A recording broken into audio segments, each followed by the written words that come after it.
In 586 BC, the Babylonians destroyed Jerusalem and Solomon's temple on the Temple Mount, bringing to an end the Old Testament period, what we often refer to as the biblical period of archaeology in Palestine, and the end of the First Temple period. 586 BC, therefore, marks a cutoff point and marks the beginning of a period that we refer to as the Babylonian exile in Jewish history. And just 60 to 65 years later, the Second Temple is built on the Temple Mount in Jerusalem, marking the beginning of the Second Temple period. So from this point on, we're going to be leaving the so-called biblical period and entering what in Jewish terms is called the post-biblical period and the Second Temple period, which will occupy us now for a number of lectures. The Hebrew Bible describes the destruction of Jerusalem and Solomon's temple by the Babylonians as follows.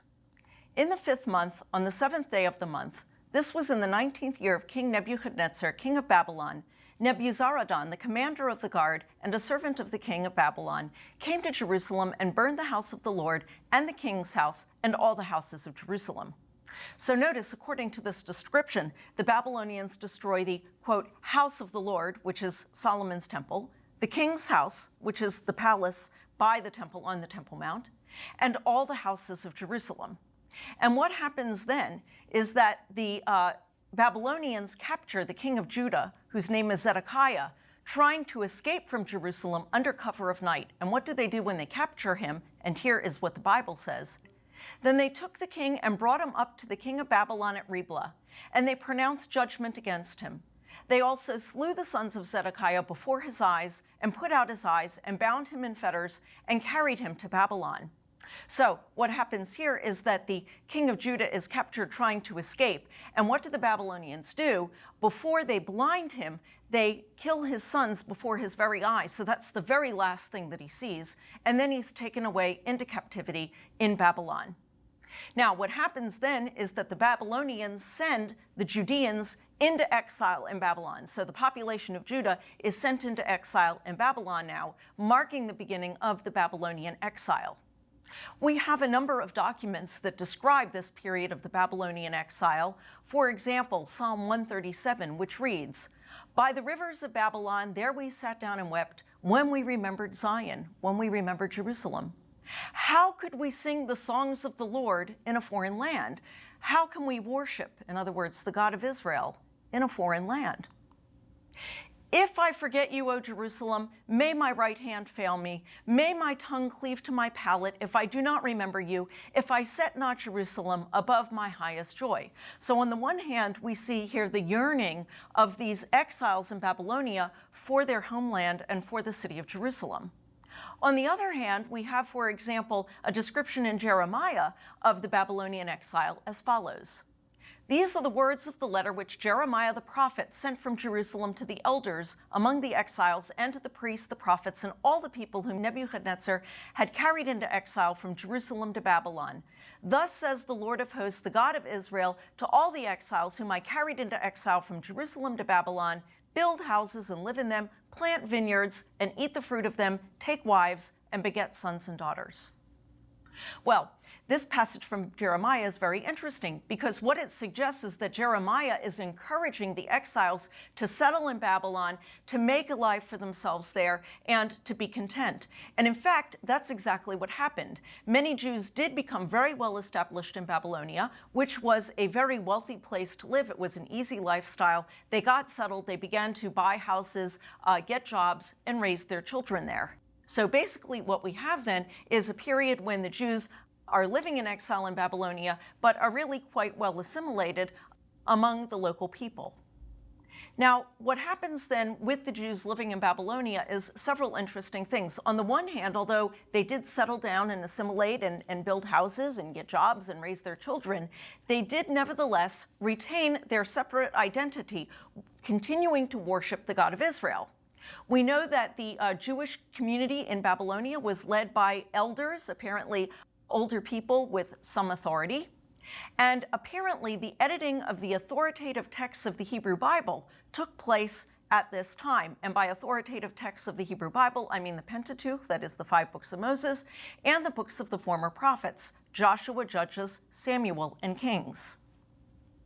It is also in Babylonia that we might have the origin of the institution of the synagogue, something that we will be talking about a little later in this course.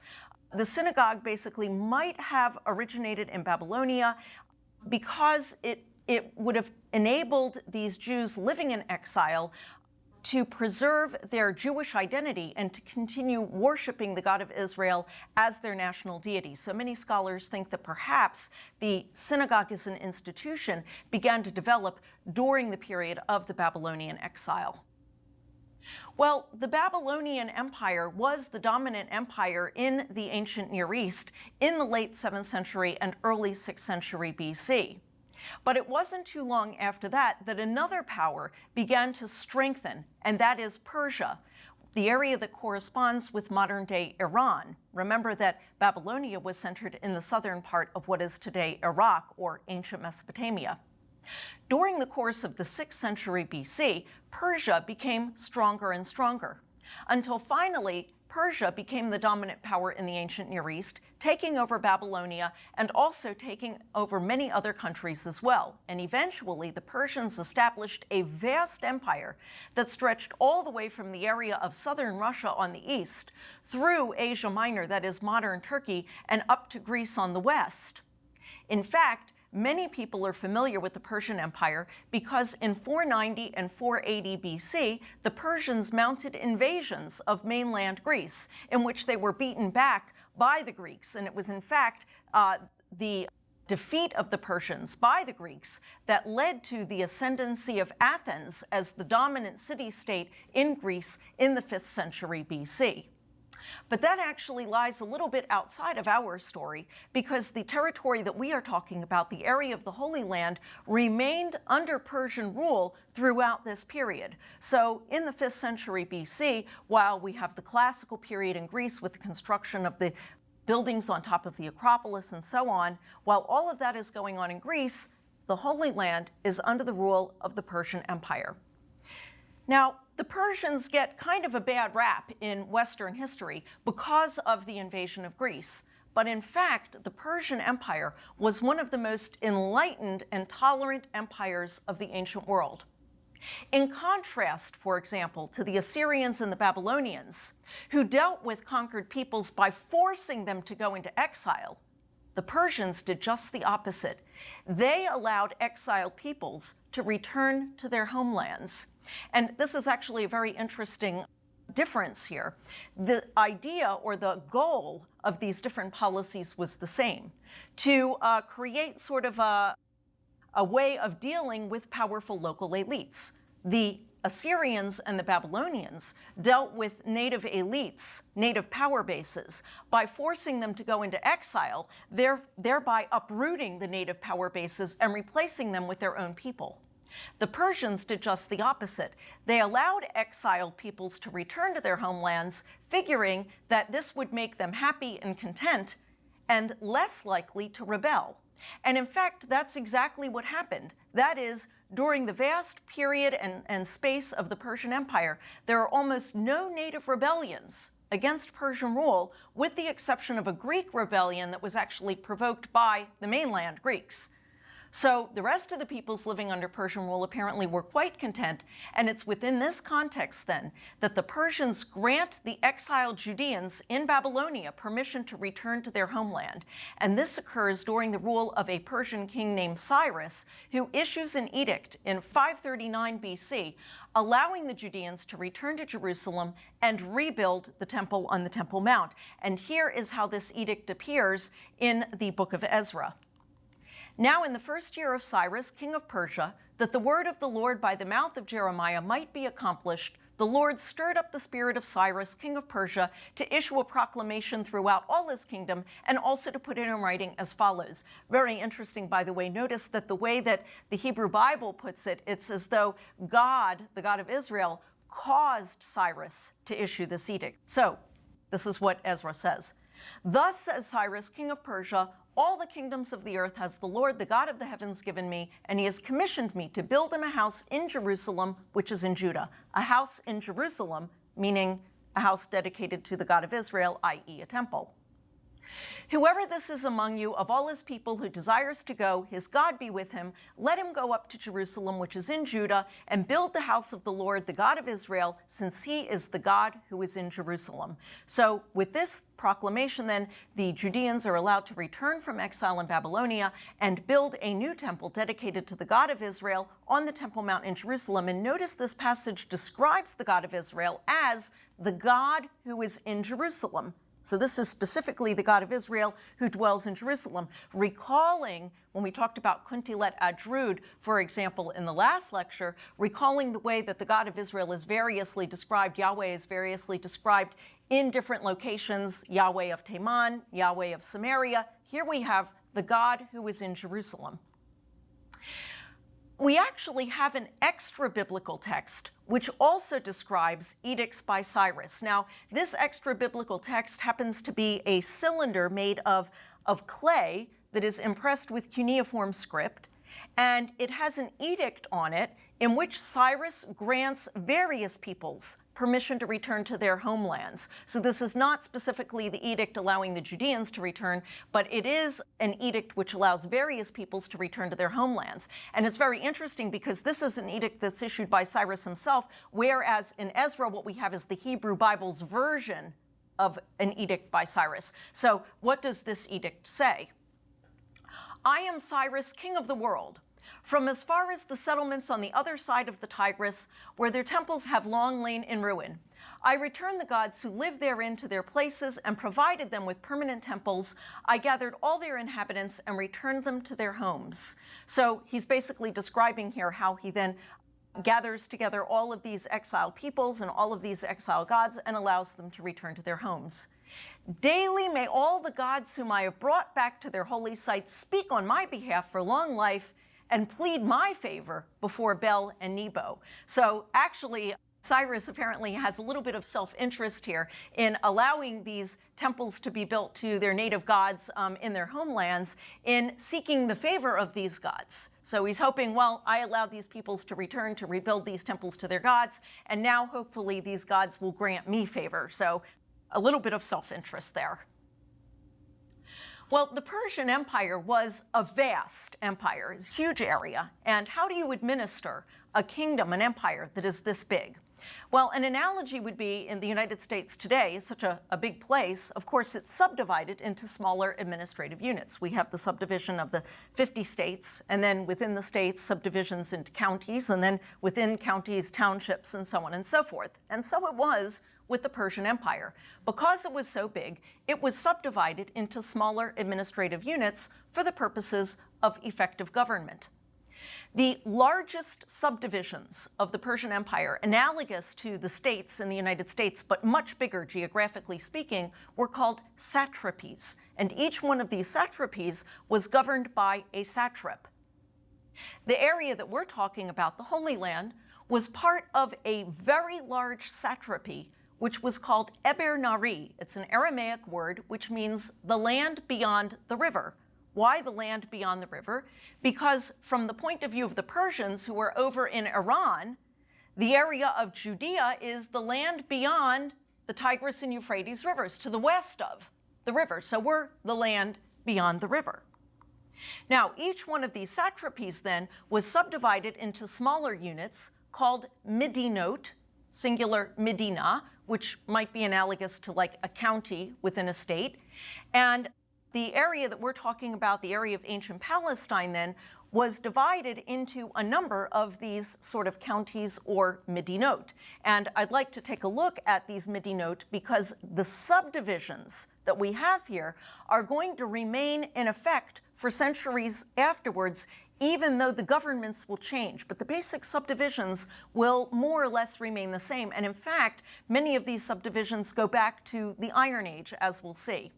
So what happens then with the subdivision of Palestine? Well, the area that had been the core of the kingdom of Judah before 586 BC, that is the district around Jerusalem, becomes known as a Medina called Yahud, which is basically Judah or Judea. To the north of Yahud is a Medina called Samaria, which is, of course, the core, the heart of what had been the biblical kingdom of Israel, the northern kingdom of Israel, before 722 BC. And so what we have now noticed, by the way, is a district called Samaria, which is centered on a city called Samaria. The city of Samaria had been the capital of the ancient biblical kingdom of Israel. So we have two Samarias, the city of Samaria, and that city then gives its name to the surrounding district, or Medina. The area that had been biblical Edom before 586 BC, Edom had been a kingdom on the southeast side of the Dead Sea, the area near Petra today in Jordan.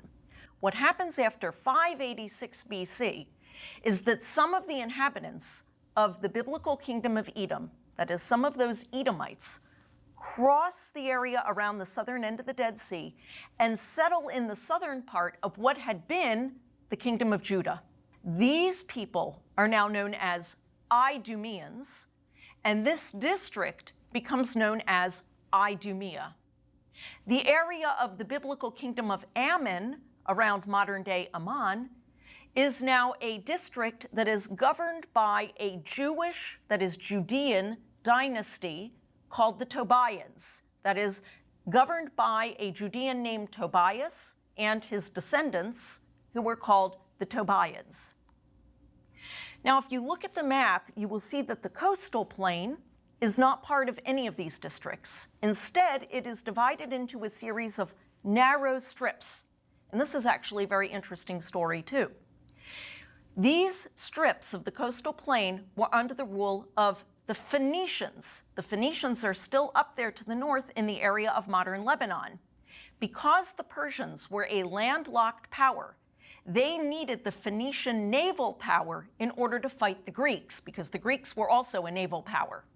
And so what the Persians did was to grant the Phoenician cities a degree of semi-autonomy, semi-independence, and allowed them to rule over the coastal plain of Palestine. So the coastal plain is divided administratively between Phoenician cities. So what happens now in Jerusalem? Well, what happens is that under the Persians, a man is sent to Jerusalem to govern the district of Judea, to govern Yahud, and this man is named Nehemiah. Nehemiah was, in fact, a Judean who attained a very high office in the Persian administration and was sent by the Persian king to be governor of Judea, or Yahud. The book of Nehemiah describes Nehemiah being sent to Jerusalem as governor, and it says as follows: "And I said to the king, if it please the king, and if your servant has found favor in your sight, that you would send me to Judah, to the city of the graves of my ancestors, that I may rebuild it." So Nehemiah requests permission from the Persian king to be sent to Jerusalem and to rebuild the city. And so he is sent to Jerusalem, and basically in the middle of the 5th century BC, Nehemiah serves as governor of Yahud, and it's under him that the city of Jerusalem is rebuilt. And when we look at a plan of Jerusalem, what we see is that the city is now rebuilt, but it's very small in size. It looks pretty much like it did under David and Solomon, consisting only of the city of David and the second temple on the Temple Mount, which is consecrated in the year 516 BC.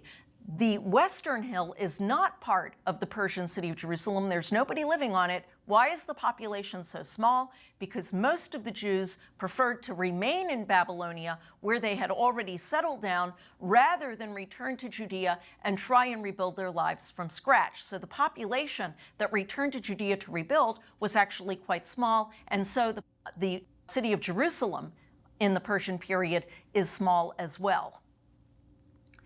Now, at around the same time as Nehemiah rebuilds Jerusalem, Ezra arrives in Jerusalem as well. Who is Ezra?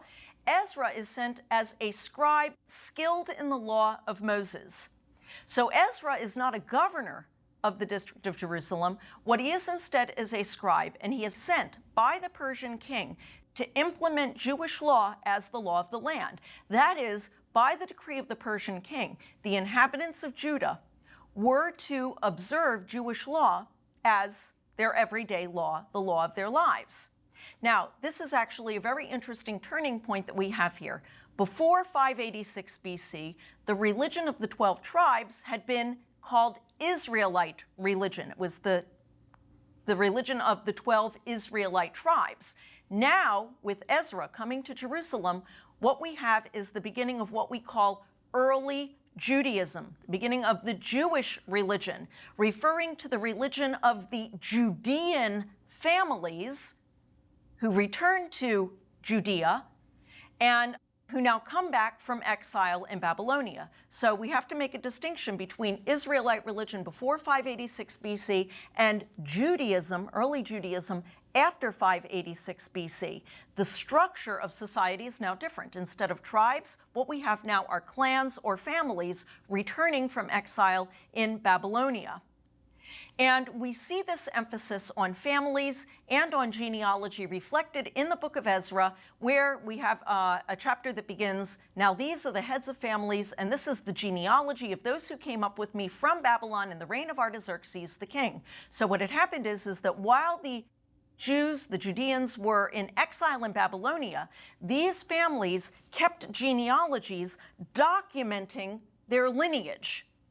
Now, this is going to become important because what happens is when Ezra gets to Jerusalem, he assembles all of the people together and he tells them as follows, and I quote, "Then all the men of Judah and Benjamin assembled in Jerusalem within the 3 days, and all the people sat in an open square in front of the house of God, trembling on account of the occasion itself and also because of the pouring rain." It's a wonderful sentence, by the way, because you can just imagine they're out there and they're shivering because of the cold and the rain, and they're waiting to hear what Ezra is going to say. And Ezra, of course, is now going to tell them, well, this is the law that you have to observe as the law of the land. "Thereupon Ezra the priest arose and said to them, 'You have broken faith and have married foreign women to increase the guilt of Israel. Now, therefore, make your confession to the Lord, the God of your fathers, and do his will, and separate yourselves from the peoples of the land and from the foreign wives.'" Well, this is very interesting because up until this point, there was no prohibition in Judaism or in Israelite religion against intermarriage. This is the first time intermarriage is prohibited. Remember, even King Solomon had many foreign wives. So one of these ideals that these returning Judean exiles bring back with them is a very sort of aristocratic notion that lineage and purity of bloodlines matter. And so one of the things that Ezra does is he assembles all of the people together and he says, anyone who is intermarried, anyone who has married a non-Jewish or non-Israelite wife has to leave their wives. And this is the first time that we see something like this.